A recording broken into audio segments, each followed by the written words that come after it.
Đi đâu ra kìa. Bùa, Ừ? hào bạc. Hỏi. Yam hỏi nè. Kinh tế rồi. Ấy cũng có nào không bạc? Khăn được thì cái nói chú. Chú nè. Nó chỉ bên năng khôn kiếm mà. Mình cái câu Khăn được cái câu gì. Cái câu gì. không bạc. Cái khăn được nè. Mình chắc là không bạc. Ông ta hay mà. Bố cái thời bia. À. Chơi đi. Nhìn kia này. Nó là hành bị. Chúng ta là đi học bên này rồi.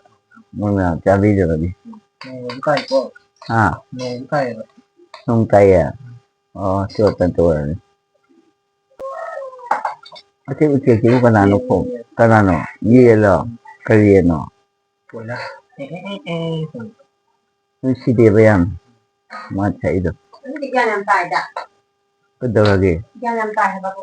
Ấy rồi. Tài này. Ta sẽ ta là tài. Anh nó thật rồi. Hào bạc. Hào cái cha gì.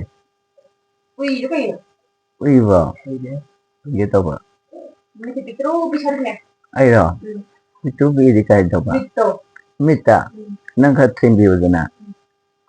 Cái nào nó là bên này. Ya mà ya dapat ya nih mana? Giao. Mà thân thì thằng rong sang ấy. Ấy rồi. À. Cái thằng. Sang ấy được Thằng gì. cái gì? Bên đi ra. Ấy mình được cái ba. À rồi khăn đấy. Nó cái hai ba. Hai ba khăn đấy. Cao đấy khăn đấy. Cái hai hàng đấy nó. À. Nó mình cái đi câu gì. Lợn thời gì câu mai khăn đấy nó. Ôm một té à. Em một tí rồi, một tí câu rồi. Có cái tâm gì. Một tí câu rồi hay là? Có cái tâm gì. Nó có được cái lợi gì đang không?